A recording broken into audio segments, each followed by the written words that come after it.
Why are these trades in a commodity as vital as oil unregulated? Well, you have to go back in time, middle of the night in 2000, a provision was inserted into the Commodity Futures Modernization Act that exempted electronic energy trades from federal regulation. In the absence of oversight, what was once a small niche market became a booming industry, attracting rampant speculation from hedge funds and investment banks, the largest financial institutions in the world. The expert was talking about when he talked about the gaming hall. Oil and natural gas prices became volatile. The provision came to be known as the Enron loophole because it made possible the many abuses that triggered the Western energy crisis and that led in part to the collapse of Enron and cost the economy $35 billion and 600,000 jobs. I'm pleased to say that we succeeded in partly closing the Enron loophole in the Farm Bill. Those provisions will provide new protections in the natural gas market. They will put a new regulatory structure on ICE, the electronic exchange in Atlanta, where large traders tried to game natural gas futures on an unregulated electronic exchange. But we need to do more. That's why I'm proud to be a co-sponsor of the Stop Excessive Energy Speculation Act of 2008. As you know, it was introduced by our leader, Harry Reid, and my colleagues, Senator Durbin, Schumer, Dorgan, and Murray, and many others. This bill has a number of provisions that will fight the kind of excessive speculation that drives up energy prices for hardworking American families. This bill will close the so-called London loophole. It will stop traders from routing transactions through offshore markets in order to get around limits on speculation that's put in place by U.S. regulators. Specifically, the Intercontinental Exchange, or ICE, in London allows trading in American oil futures, gasoline, and home heating oil with far less stringent reporting requirements than what we have here at home. This has driven a lot of energy trading offshore and out of the reach of our regulators. This bill will make those foreign trades in American oil and gasoline futures subject to the same reporting requirements as trades made here at home, so we can stop a glut of overseas trades from driving up our energy prices. The bill would also require the CFTC to review the letters of no action that it has issued to the ICE Electronic Exchange in Atlanta and the Dubai Electronic Exchange, which operates in cooperation with NYMEX in New York. With these no-action letters, CFTC gave these exchanges permission to operate in this country and trade in American energy futures with no oversight from U.S. regulators.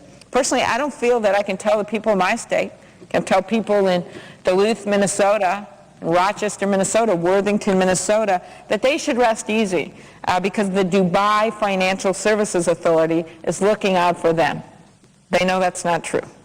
We need to let speculators know that if they want to trade in American energy futures, they're going to be subject to American regulation.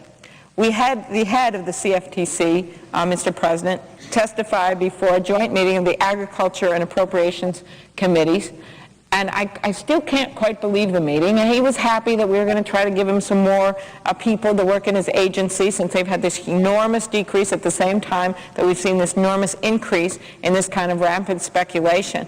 But when I tried to push him, I said, you know, when I was a prosecutor, I'd want every tool that I'd have, every potential way of trying to get evidence or trying to prosecute a case or a sentence or a bill, if it made sense, that we could use if we're going after a crook.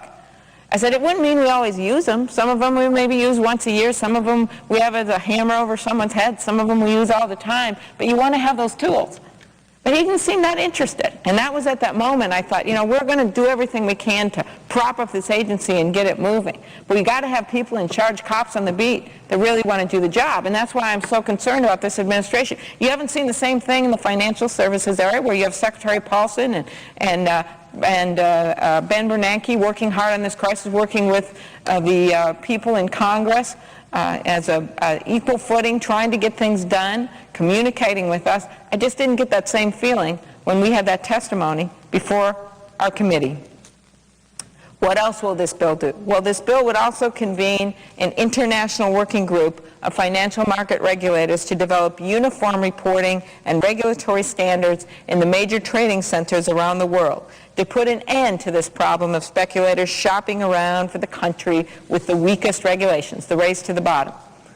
The bill will require the CFTC to impose position limits on speculators who trade in energy futures but don't actually produce energy or receive physical delivery of energy commodities. So if you're an investor who buys and sells oil futures, but you don't plan to even take delivery of actual barrels of oil, this bill will limit how much you can buy and sell so that you won't be distorting prices for your own personal gain. And we know that's been going on. A lot of these people, they took the money, these funds, they took the money out of that subprime mortgage market, and then they started playing around in the oil market, even though they're not truly involved. Lastly, this bill is also going to give the Commodity Futures Trading Commission, the CFTC, the funding authority to hire at least 100 full-time employees so that the commission can strengthen its regulations and improve its enforcement over the energy derivative markets. As a former prosecutor, I told you, I can tell you that good laws are not enough. You also need strong enforcement. You need the cops on the beat so that you can follow the money. And when you follow the money, in this $4 a gallon gas, when you follow the money, we know where it's going to lead. We know that it's going to lead at least a piece of this money to that market manipulation and speculation. In conclusion, Mr. President, the cost of energy is hurting Americans from all walks of life and businesses in every sector of the economy. I don't think there's one silver bullet that will solve our energy crisis. It's more like a silver buckshot. We need a bold energy policy to carry our nation forward, and it needs to include both short-term and long-term solutions. In the short term, we need to pass this bill and place stronger limits on market speculation. That will make a difference in the short term. But in the long term, we need to develop our energy resources here at home. We need to improve our refining capacity. We need to improve our domestic production. But we also need, and this is our long term, so when these speculators, even the legitimate ones, are looking at America and thinking of how much the price of oil is, they need to know that we actually have a long-term plan, because that ultimately is what will bring down the price. When they know we're ready to compete with big oil, that we have a plan by increasing the efficiency of our cars and trucks. That's our plan. We have a plan, which means looking at biofuels and truly having a competitive force. Maybe it's not all E85 like we have in Minnesota. Maybe it's E10, E20, so we have a blend of fuel. We have to invest in the research to get us those vehicles and get us that energy. And we have to make a national commitment to generate electricity from renewable forces, just as my state of Minnesota does, and I know there's groundbreaking work in Colorado. And finally, we have to embrace conservation. This is no longer Jimmy Carter going on TV in a sweater and looking glum. The people of this country see this not just as an environmental issue, Mr. President. They see this as an economic issue. They want to find ways to save a few bucks, whether it means putting in the right kind of light bulbs or whether it means getting meters to put on their washer and dryer so they can figure out when and where to run it, whether it means finding a more fuel-efficient car. They're ready to roll. They want to do something differently. They're ready in my state to embrace conservation as a way to save money for their families. The time is now for Congress to take strong steps toward creating this bold energy policy. American families are depending on us. Thank you, Mr. President. I yield the floor, and I note the absence of the quorum.